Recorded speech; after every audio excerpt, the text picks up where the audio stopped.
So I got my alfalfa cut. And I will have to say, this side actually isn't that good, and it's never been that good.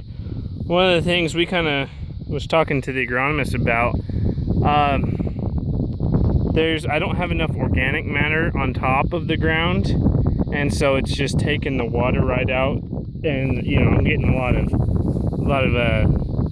I'm losing a lot of my water because of it. So I think I'm going to keep this side in alfalfa, and what I'm going to do this winter is I'm going to spread all of my manure on this side, and maybe like grind up some hay and mix in with it, some straw, and just coat this entire you know, it's only 15 acres in just a layering of it, and that way I have a mat for my alfalfa to grow through, and see what that does. And that way I'll know for next year, because most of this is just everything else is gonna go into wheat. I've seen a lot of stuff. I'm really liking what I'm seeing, so I'm gonna go into wheat, because I've had oats 3 years in a row now, and I'm starting to see a few little things that might be a sign of some disease setting in.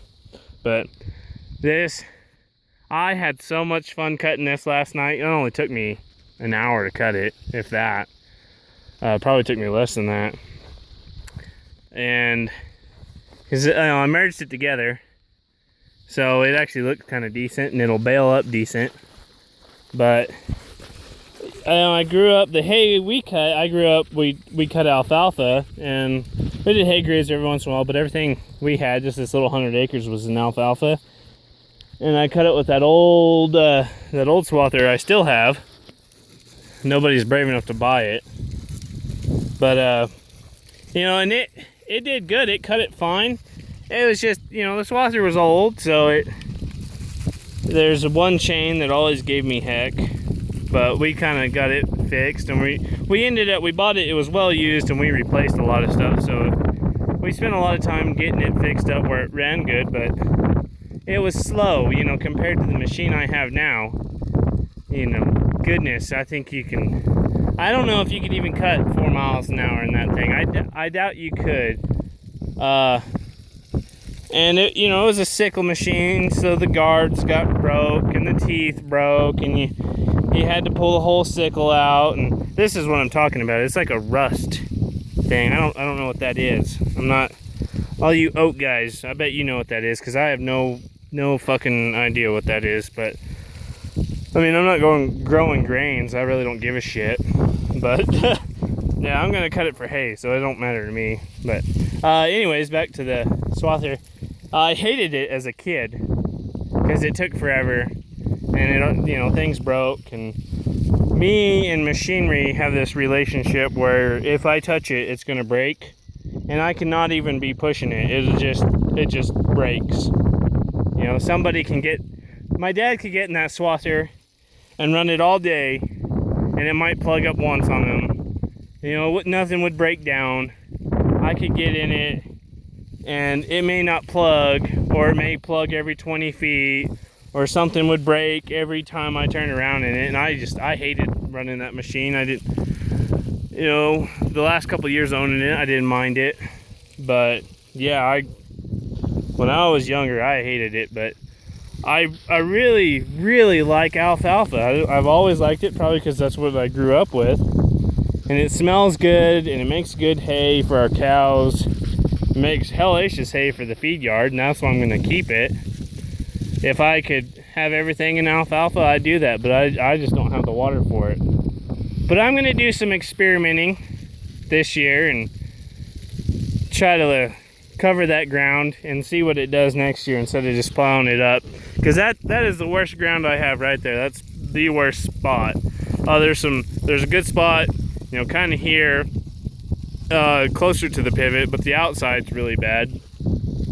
This right here is some of the best ground, and then the northeast side of that pivot is some of the best ground that I have. It's always just really high productive ground. But yeah, that's kind of what I'm doing. if I had a 500-600 acres of alfalfa, and like that swather that I have now, man, that thing's amazing. But if I had that, you know, a nice swather and a nice hay rake, and a big square baler, a new one, man, I'd be a very happy person, because I like doing it. I like alfalfa. I like making alfalfa hay. It's just something I like. You're not fighting a disc all the time. You're not fighting a drill all the time. You're just making hay. It's a wonderful, wonderful thing. My leaky ass pivot. I don't know if you can see it, but yeah. But it all kind of costs money.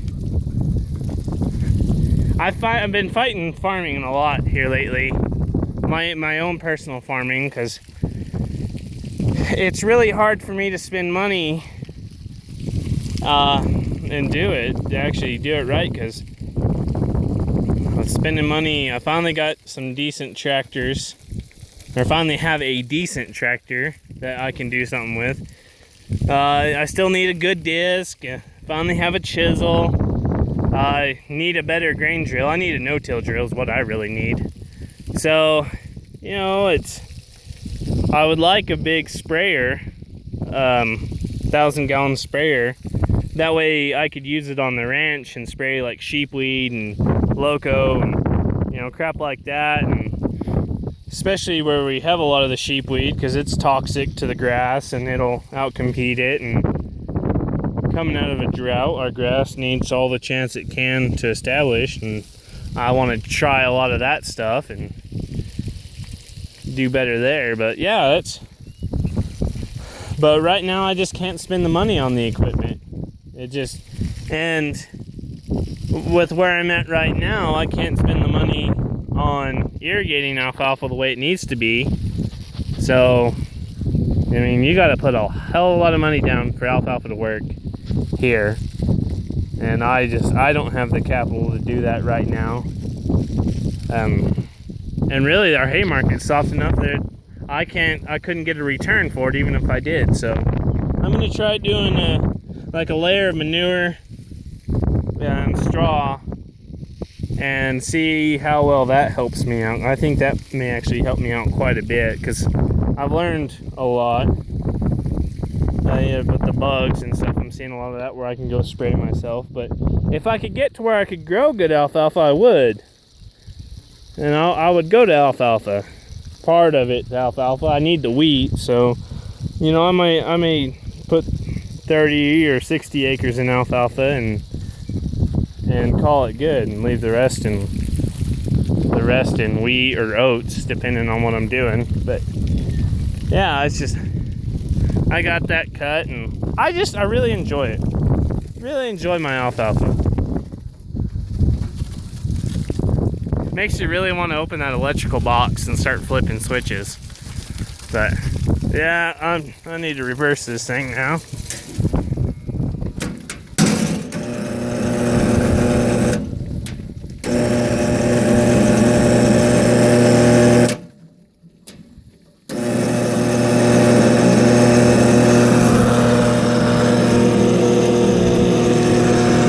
That doesn't sound good.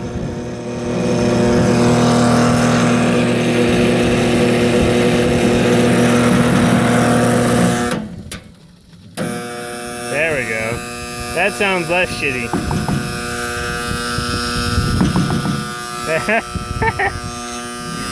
480 volts kind of makes you suck up a little bit when you start playing with this kind of shit. Let's turn it down 20%. I'm just gonna soak the piss out of it. Yeah. Very dangerous. Oh, these things are sketchy as shit, these old ones. I'm gonna get a new one. Hopefully I'm gonna get a new one, or I should say my wife is getting new ones. I'm not getting new ones. My wife, this is my wife's farm. She married me, and I made her go sign a note and bought her a bunch of cows and put the farm And so I gave her some responsibility. It's good when everyone has responsibility. I'm not a person who's gonna sit there and bitch about a lady having a farm or anything like that. That's not the kind of person I am. You know, everyone, as long as you work, that's all that matters to me. I don't care the color of your skin or your religion or anything. As long as you work. Doesn't matter if you're a lady or a guy. If you're lazy, I don't want nothing to do with you. But if you work your ass off, that's all that matters to me. Alright, enough of my rambling. You guys have fun and hope you enjoy this one. Things are starting to look good.